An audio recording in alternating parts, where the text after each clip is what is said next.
Well rooted a toot, a boodle a fucking doot. Welcome back again, you idiot fuck bastards. It's disgusted, yet satisfied. And of course, as always, I am your host, Snake Mitchell-Tree. And with me, of course, your co-host, Big T. Your boys in the house, you fucking slubs. And you fucking slubs, thank you for joining us again as we recap last week's predictions, and we'll let you know what we're disgusted yet satisfied with those picks. And of course, we're gonna bring you some new predictions for this weekend. So let's get right the fuck into that, you idiot fucks. All right, so here you have it, you idiot fucks. What did we have for you last week? It was August 8th was our predictions. Of course, we had boxing and UFC to give you. We'll start with Mitchell Tree's 3 fights I gave you out. These were all the main events in 3 different places. So instead of just one event with 3 fights, Mitchell Tree switched it up. So how did it go? Well, the first one I gave you, we went out to New Zealand for this one. Oof. It was the IBF Cruiserweight World Title Eliminator. Remember this battle, obviously the winner would have a shot at that Cruiserweight title. No. A shot at winning it all. It was between David the Nice Guy Nika and, of course, Floyd Masson was his opponent. We went over what we thought was going to happen in our previous video.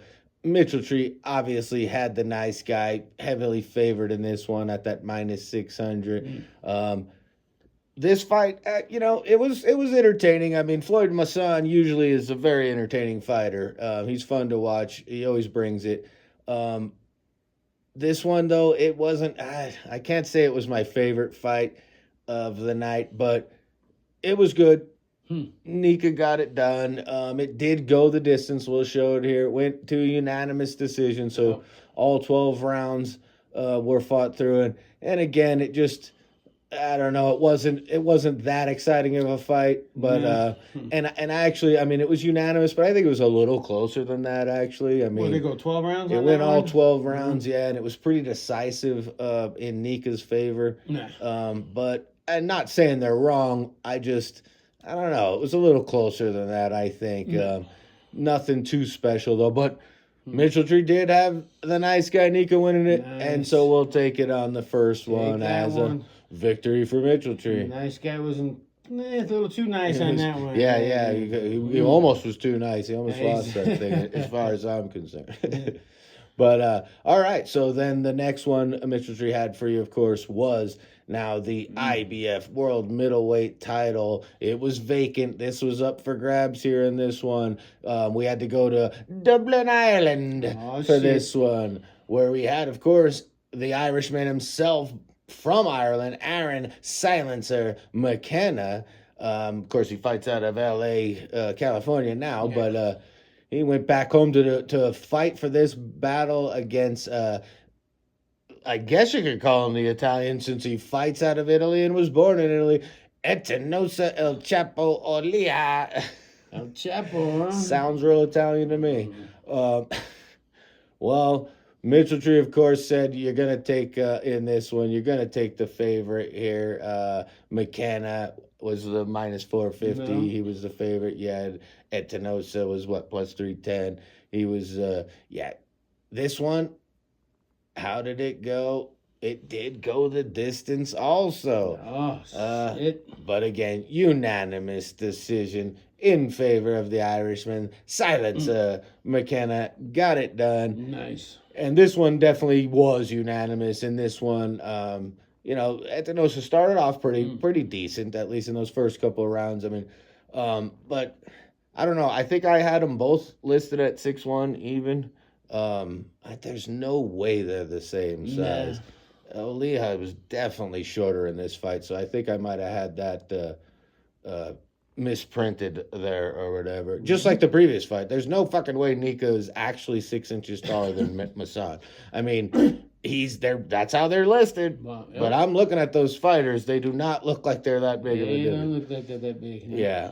And in this particular one, going back to McKenna there, yeah, I mean, he definitely had he had the reach, he had the height, and he controlled this fight all day. He actually looked really good. So both good for undefeated. him. Yeah, he had two undefeated fighters. Man. That's exactly right. Good point there, PT. 20-0 McKenna versus 22-0 Olia. So somebody had to go down, and yeah, McKenna owned it. So good for him. And Mitchell Tree got that one right too. Nice. So 2 for 2 there. Can we go ahead and close out this parfait?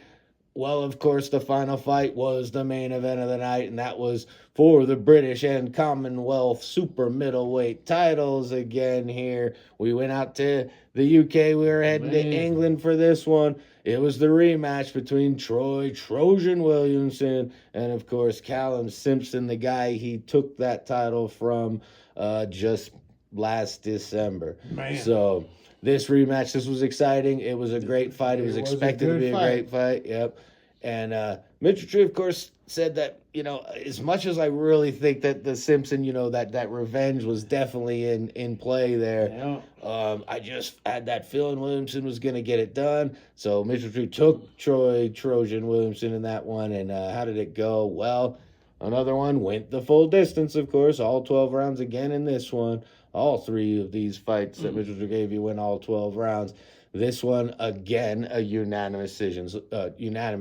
All 3 unanimous decisions here. But this one in the favor of Callum Simpson. Man. So Mitchell Tree doesn't get it done on that one. And this was a good fight. I mean, I think Williamson won that first round. Troy Williams did have him hurt a couple times. Oh, several times. They both had each other hurt. Exactly. It was good. I think Williamson, like I said, may have grabbed that first round. Simpson pretty much dominated like the next 5 rounds, I think. Yeah, he did. But then you seen Troy Williamson turn it around, and he won a few rounds. I think 3, at least round 7, 8, 9. He won right back, and we had a fight going again. And it was kind of what I was he going to do it again? Right?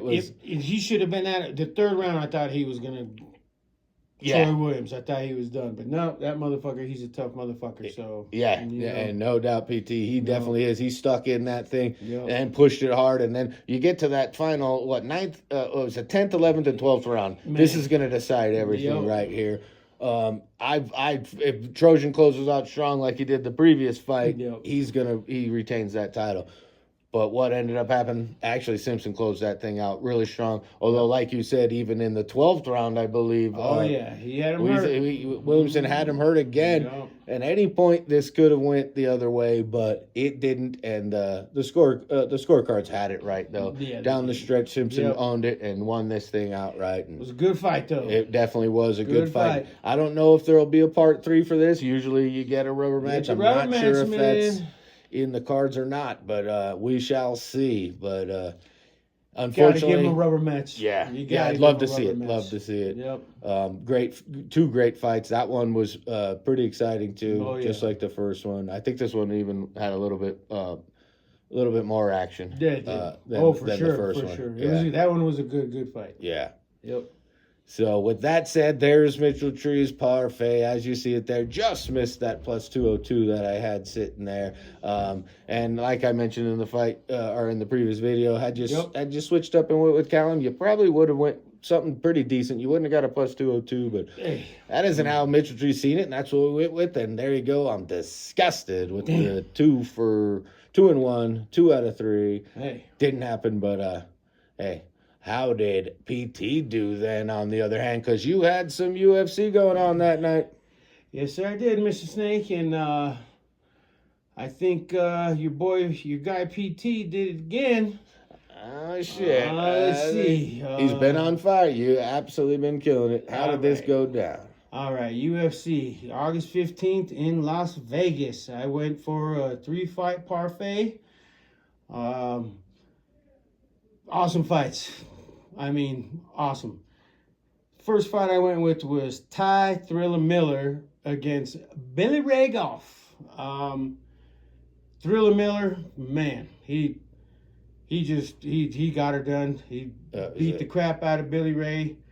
It was an all right fight, but Thriller Miller got it done in round 3 KO in 15 seconds, something like that. Yeah, 15 seconds into that third round. So So Billy Ray hung out for a minute, but just for a minute. Didn't last too long into that third. And nah, he pretty much. If y'all seen that fight, he whooped him the whole fight. Yeah. You know, like a old ass swamp donkey.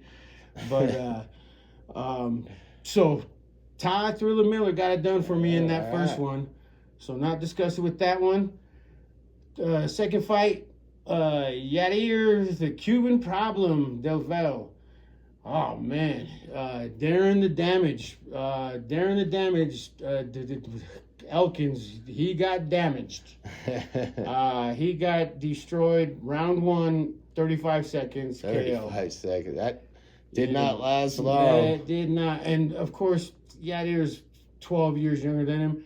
And all due respect to Darren the Damage. Yes, absolutely. He did hang his gloves up in that fight. Yeah, that was the end of his career. That was the end of his career. You know, 42 years old. He had a pretty all right record, 29-12.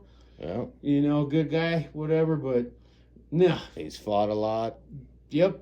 But nope, I went with the Cuban Problem, and he got it done for me, so. That was a good decision there. No discuss there, you know. And then I went with the main event. Quillins Kalkild against Mustafa Gamer Gumrot. That one, he submitted him in almost at the end of the first round. Yeah, there was 30 seconds left or something like that. About 4:25 into that first round. Yeah, yep, yeah. But first round submission, Quillins Kalkild got it done for me. Yeah, that was an awesome fight. So your boy PT still on fire. Not disgusted with anything. I went 3 for 3 on my fights last week, so we just gonna keep him rolling. Once again, yeah, PT just we cannot just gonna miss. Keep him rolling. Heck yeah, loving that. Oh yeah, that was a pretty decent number he got at that plus 138. Plus 138, yep. So there you go. I mean, just staying on that plus, getting it done. Yep. That South kid, that was a nice finish there in that first round. Like 2 of those 3 fights were in the first round. Mm-hmm. And yeah, way to get it done again. Your boy BT is PT's get it done.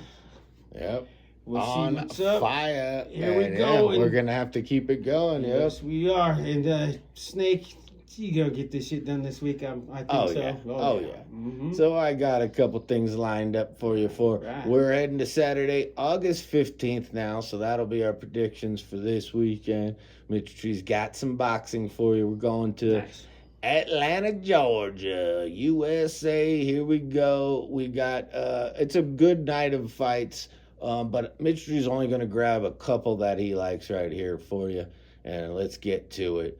The first one I actually really like is that vacant WBA Continental USA middleweight title. That thing that's up for grabs right there at the 160-pound weight class there. And we're scheduled for 10 rounds. We've got the challenger Joseph Shug Hicks Jr. Shit. And he'll be taking on Troy Transformer Isley. And I call him the Shug the challenger because I think you got, when you look at it, obviously they're both, this title's up for grabs. Isley's the 27-year-old fighter, though, standing at 5'10". Oh, shit. He fucking fights out of Virginia, born in D.C. But the Transformer is 16-0. He is never lost. He's a Decepticon? Shit. Well, yes, exactly. What kind of Transformer is he? Well, we're going to find out in this battle when he faces Joe Hicks. Now, he's a Michigan guy, Grand Rapids born, still fights out of there. He's 13-1 himself, only one loss. He did win his last fight. He was 12-0 before he got that first loss, so he at least rebounded, got another win there. 6'1" fighter, 32 years old, a little bit older. A little older. But the books have Transformer Isley as the favorite at that minus 650. Shit.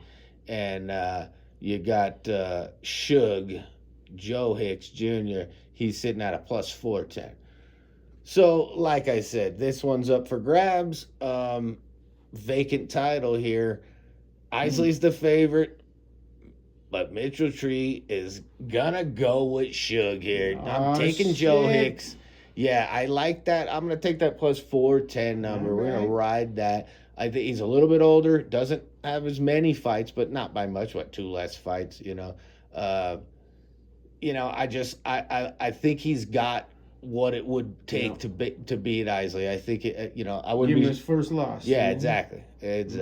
Now again, not shocked at all if the heavily favored Transformer takes this one, but I don't like that minus 650. I'm taking Suge. Go Joe Hicks on this one. Right. You never know. Some of them older dudes be knocking the hell out of them younger cats. Exactly. I think he can get it done. So we'll find out though, and that'll be lead us to our next fight. The only other one I'm going to give you now here. This is the another championship fight. It is indeed another championship fight. Is the undercard the co-main event, I should say, of that night. We have the WBO Intercontinental Super Lightweight title here. The defending champion Ernesto Tito Mercado. He is your current champion at that super lightweight, 140-pound round level here. He's really taking on here in this one for a 10-round battle. It's scheduled for against Emmanuel, the Game Boy, Tego. And, this one is kind of a mismatch if you really look at it here. Mercado, the defending champ's a 24-year-old, stands 5'10". He's 19, and this kid, he ain't lost, and he's those 19 wins. He's got 18 knockouts. This guy knocks fools out. Tego, on the other hand, the Game Boy, he's a much older fighter, 37 years old. 5'8". He does have a lot of fights on his record there, 34-2 overall. He has won his last couple fights since his last loss to Ryan Garcia, I believe it was, and that was a few years ago. That was like 2022 or something. So Game Boy hasn't fought a lot. I think his last fight was almost a year ago. Okay. He fights out of Ghana. He's born in Ghana, but he's an older cat here. And Mercado, Tito Mercado there, the California boy, fights out of Cali, born in Cali, ain't lost at all, and I just don't see him losing this one to this guy here. Youngster gonna get him on this one, I mean, he's heavily favored at a minus 3,000 is Mercado. And Tego, you're seeing him at a plus 890 is what Mitchell Tree's looking at here. And not going to go with that. So, let's take Tito to defend his championship. And so that's what we're going with there. And let's parfait them together for a little bit of fun here. It gives you a nice little plus 427 on that. Doesn't increase Hicks's victory too much by just adding Mercado, but I think it makes it interesting. Let's get it done. Let's go 2-0 here and take a nice plus 427. That's what Mitchell Tree's got. All righty. How about you, PT? I went for a 3-fight parfait again. In the UFC. August 15th in Philadelphia, Pennsylvania is where it's going to be at. First fight, I got Manzur Abdul Malik versus Dustin Stolzitz. They're both from Philly, or from both from Pennsylvania. Mansur's from Pittsburgh, Dustin's from Lancaster County. But Mansur's 9-1. He has one no contest. A few years younger, taller, same weight, but he got a 5-inch reach advantage against Dustin.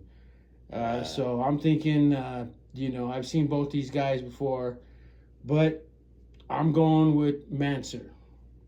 All right. I think Abdul Malik's going to do it for me. The battle for Pennsylvania hometown or home state. They're fighting here in Philly, so Yeah, so Mansur Abdul, I think, is going to get it done for me.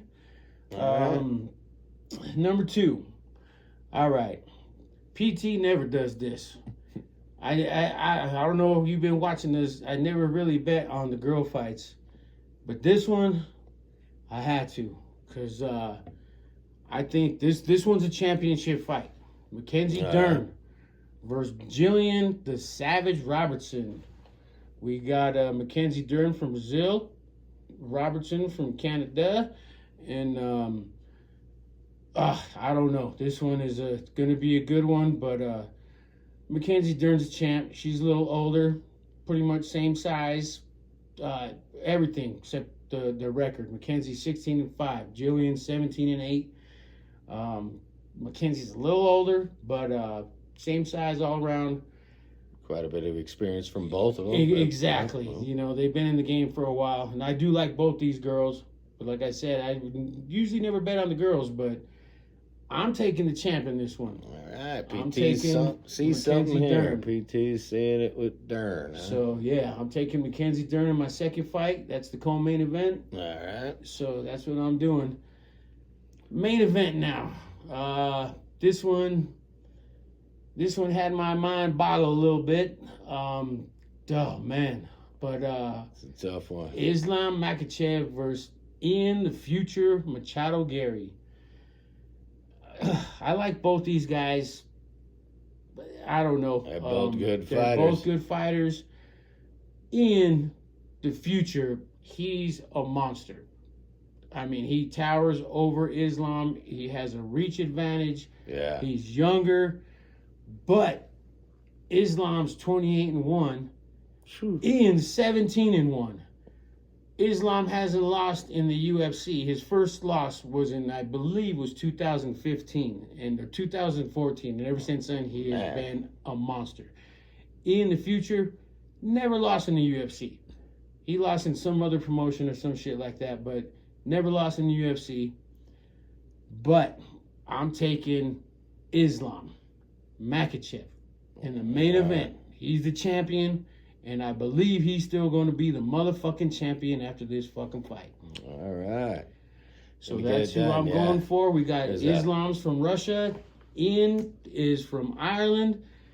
And, you know. You got a massive height difference there, though, too, don't we? And the whole size. Ian is a monster. He's 4 or 5 inches taller than Islam. 4-inch reach advantage. Same weight. Pretty much almost the same record. Yeah. Little age difference. Islam's a little older, but I'm taking the champion Islam to end Ian Machado Gary's undefeated streak UFC in the UFC. streak. Yep. Mm-hmm. Right. So that's who I'm taking. Islam Makhachev. Well, there you go. And if we put those two together, what are we looking at? I got a plus 107. All right. Yeah, you know, that's all right. And then there's one guy I would like to mention that in the prelims, this guy right here, he should have been on the main card, I think. Mikey Taiki Beck Oralabal. He's from Kazakhstan or some shit like that. But he's a monster. He should have been on the main card. He's on a prelim card. But keep an eye out for that guy right there. Yeah. So, all right, PT, spotting another fighter there that we just couldn't throw in the peanut butter parfait this week. Yep. But keep a lookout for that guy. Huh? Yep. All right. Well, good shit, PT. Well, that's what we got for you. Guess we'll fucking catch you on the next one, you idiots. Fuckheads. So there you have it, you idiot fucks. That's what we're disgusted yet satisfied with from last week. Plus, now you know what we're predicting for the upcoming weekend. And we'll let you know what we're disgusted yet satisfied with all that shit in the next video. And until then, you idiot fucks can fuck the fuck off. Yep. If y'all motherfuckers have a problem with that gambling, call that number, you piles of garbage.